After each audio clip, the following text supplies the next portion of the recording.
Баршаңызға сәлем достар, Түс Шору каналына қош келдіңіздер. Каналымызға тіркеліп қоңырауды басуды ұмытпаңыз. Бүгінгі Түс Шоруымыз түсімде бөлемді көрдім деп аталады. Ал ендеше бастайық.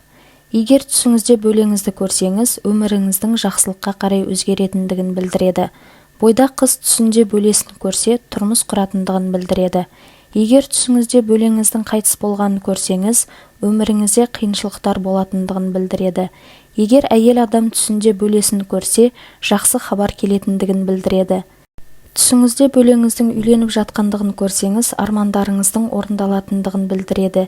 Егер түсіңізде бөлеңізбен отырғандығыңызды көрсеңіз, бөлеңізбен бір жұмыс бастайтындығыңызды білдіреді. Түсіңізде бөлеңіздің ренжіп тұрғанын көрсеңіз, бөлеңізбен ұрысатындығыңызды білдіреді.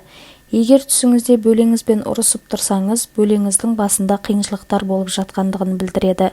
Түсіңізде бөлеңіздің күліп жатқандығын көрсеңіз, бөлеңізбен татуласатындығыңызды білдіреді. Тұрмыстағы әйел түсінде бөлесін көрсе, ұлды болатындығын білдіреді. Жүкті әйел түсінде бөлесін көрсе, жеңіл босанатындығын білдіреді. Егер ер адам түсінде бөлесін көрсе, бөлеңізге сіздің көмегіңіздің керек екендігін білдіреді. Сондай-ақ түсіңізде бөлеңізді көрсеңіз, сіздің өміріңізде оң өзгерістер болатындығын білдіреді. Достар, егер осы видеомыз ұнаған болса, лайк басып қолдап қойыңыз. Сондай-ақ достарыңызбен бөлісуді ұмытпаңыз. Сау болыңыздар.